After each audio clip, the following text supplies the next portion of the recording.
Hi, everybody. Christmas came a little early for me in my office here at Vanity Fair. I'm Krista Smith, West Coast editor, and Aldis Hodge came to visit me to chat about all his projects. So many of them, in fact, I need a cue card, which is normally not my style.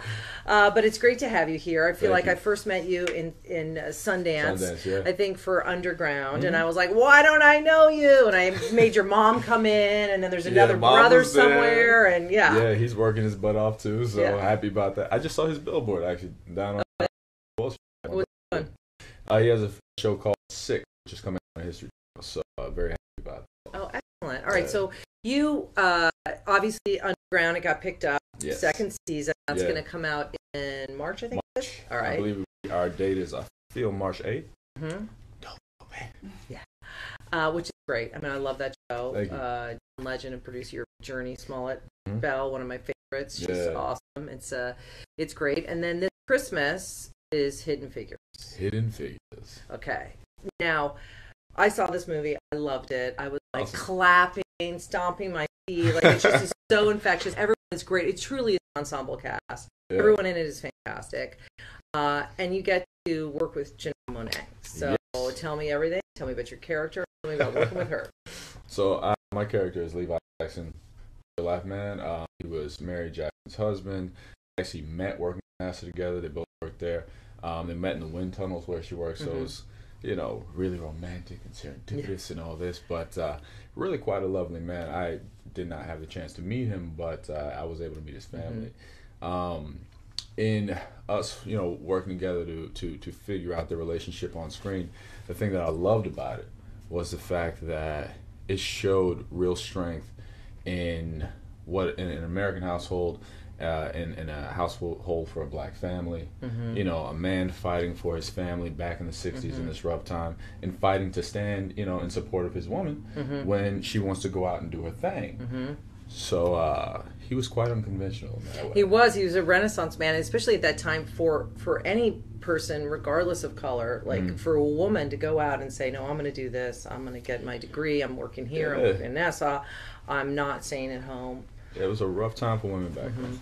Still fighting to get respect in the workplace, still fighting to get respected for their intellect and their capabilities rather, for what they could achieve. And, these women, along with all the other women around them, they had to make a unified stand, and they actually achieved it, because where would NASA be without these ladies? It's incredible, and it is a true story, which is something I didn't know, and it's one of those things that I love about Hollywood, is somehow you see this movie, and you can't believe you've never even heard about these women before until they make a motion picture about it. But which is weird. It's incredibly moving and powerful, and I don't want to give it away, and also with John Glenn just passing, and he plays a very prominent role in this film. The actor that plays him is fantastic. But you realize they were critical in the success of the space program.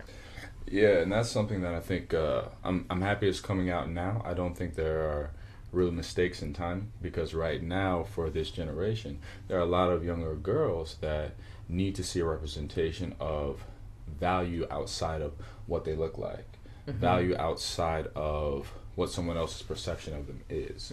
We're kind of in the body shaming era and all this. I got a little sister, she's 20, and we taught her, your values in your mind. But I love the fact that there are so many young girls and so many young boys who are going to grow up and watch this and say, oh, I can be more. And that's really where my potential lies.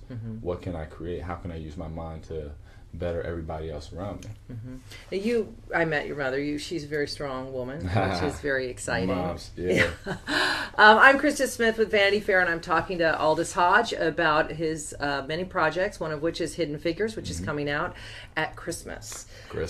So as a mother of two boys, your mom is badass. I can say that. I can swear, right, on Facebook. Anyway, she's awesome. And I know a lot of her strength comes through you and your brother, and what you, when you were younger, and kind of like your drive. But what was it for you as an actor, as a creative? Because you started that face is just too gorgeous. Obviously, you were modeling, you were a kid, you were in commercials.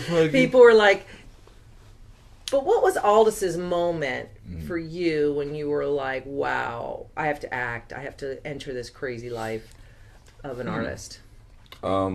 I mean, I was lucky enough that it bit me early on. I was 2 years old when I started following behind my brother Edwin.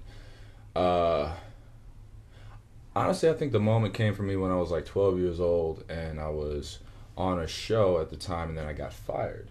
But it was the reason I got fired. You know, politically charged. It wasn't anything that I did unprofessionally. It was just, well, you know, the network wants to make a change, so they switched a couple of characters around. And I said, oh, it's like a real business, and they don't care that you're a child. You know, it's about their agenda. So that's the moment I said, all right, this is my life, this is my choice, but I never want to be put in this position again. I want to work for me. I want to have options, because it's about quality of life. I'm not here for the fame or the accolades. I'm here to do what I want to do because I love acting. But I also know what I want to contribute to the art. So I need the space to do that. And it's kind of hard when, you know, someone else is pulling the strings. So that's the moment where it got real for me. That's when I started writing scripts, and that's when I started really studying and becoming a student of the craft. And was there one particular role, like was it a Friday Night Lights or something where you're like, wow, I'm in this, I can make a real career out of it? Not one in particular.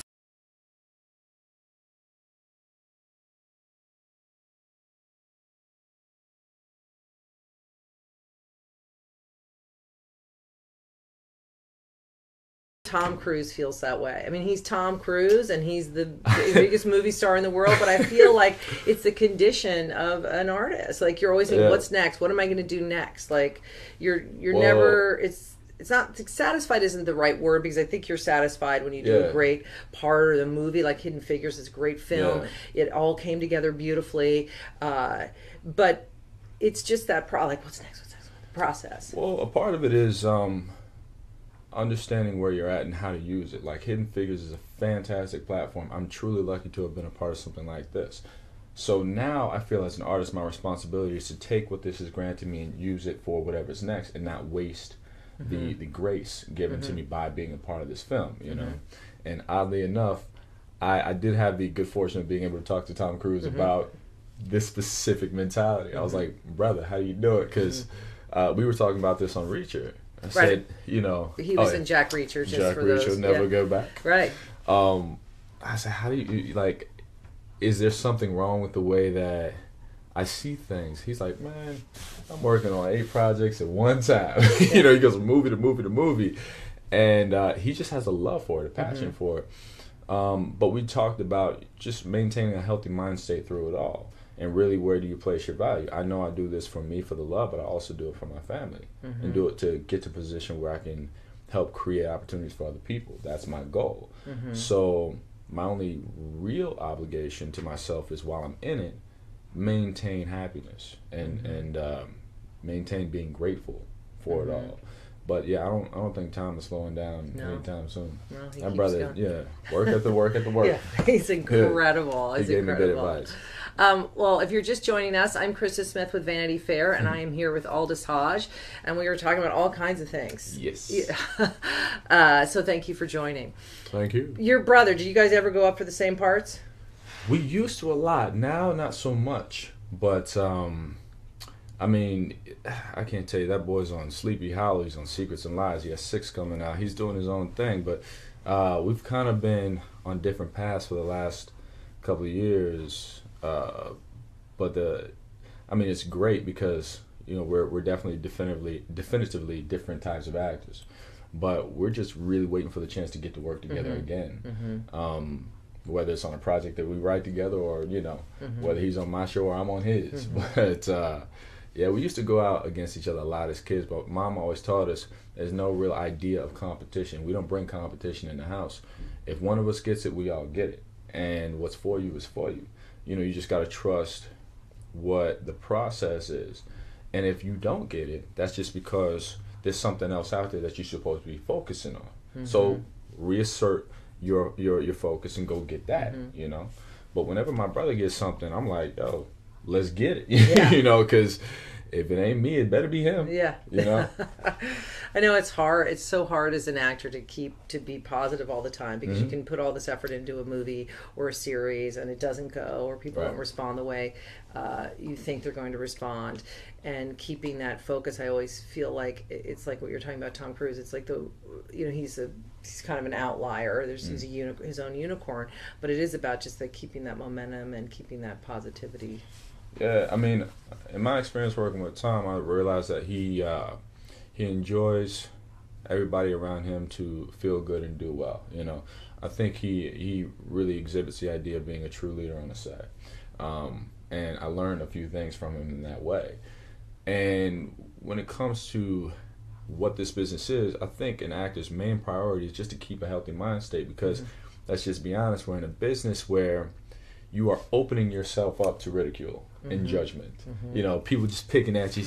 Oh my God, you know, you put on some weight, or you did this and you did like, hey, it doesn't matter. You know what I mean? You know, just let me do my thing. But it all doesn't matter so long as you enjoy yourself and your space.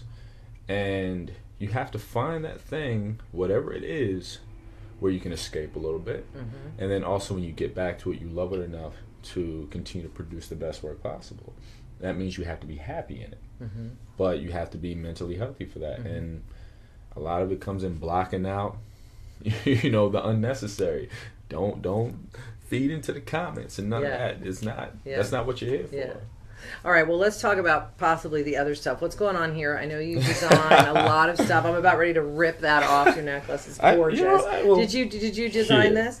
Here. Look at that. Look how beautiful that is. Well, there you go. Look at that. Actually, so a friend of mine, her name is Pade Vavra. Padevavra. These are gorgeous. So she, this is her line, and we did design it together. So she made this piece custom for me, but I kind of ran down a couple of things. Because I'm not a jeweler. I mean, as most people know, I'm a watchmaker. Right. I dibble and dabble in jewelry every now and then for fun, but Pade does fantastic work. I mean, I'll hook you up. Yeah. You know, you can go to padevavra.com. Like next Facebook Live, I'm going to be covered in the jewelry. Be like, hi, people. Well, why watches? Let's see. Are you wearing one of your watches? Not one of mine. I'm wearing a Jacques Dreux. Okay. Hello. What is it about watches that made you want to design? Watches, for me, offers creative freedom. And I realized that, I mean, I've always been an artist, painting and architecture, all these kind of things growing up. It offers me an escape from feeling stagnant creatively in the business and entertainment, but also it satisfies my needs to want to achieve beyond stereotypical means. You know, everybody says, you know, go do this, go this, you know, you can only be this much, and I'm like, I want to be an engineer, I want to be a scientist, I want to, you know, so I'm chasing that dream. I love mechanics. Love watches. Right, so precise. And there's no variables, which is interesting because in acting there's so many variables. Like you were saying, we're going in a different direction. We want this shirt, how it's edited, the direction, your co-star, the energy. But with watches, look, the math has to be absolutely perfect. There's no room for deviation. I think the application for me, I call it simplexity, in that it's complex trying to narrow something down to simplicity. But I just love the world it opens me up to. You know, engineering, art, architecture. It takes all my needs wrapped up into this one little mechanism. But I'm actually I'm manufacturing my first piece right now. Oh, great! I wish I could show you all. I'll show you after we're done. Next time. Yes. That's excellent. All right, I'm Krista Smith with Vanity Fair, and I'm sitting here with Aldis Hodge, and we in my office here, right the week before Christmas, talking about watches, Tom Cruise, Hidden Figures, Mom, scripts, jewelry. It's been a good time. I did want to ask you for Hidden Figures, because you know, it's amazing, the cast, like I said, with Taraji Henson and Octavia Spencer. Monster cast. Yeah, and Kevin Costner is amazing in it. He's so great. It's like, he's so great. How was it for Janelle? Obviously, we don't know her as an actress. This is a big, meaty part. She's a smaller part, and she's great in Moonlight as well. But this was, I would imagine, it was a little intimidating. Did you help her through that, or did you find that she knew exactly what she was doing? No, that girl didn't need any help from me. So Janelle studied acting prior to blowing up in her music career. So she took it very seriously. She came in prepared, but she took it as, I think, a learning process. She was very open and sort of voracious for trying to understand, you know, where the character is, who she is as a person, and trying to produce that on screen. I have a lot of respect for how she handled it. And honestly, I think she did a fantastic job.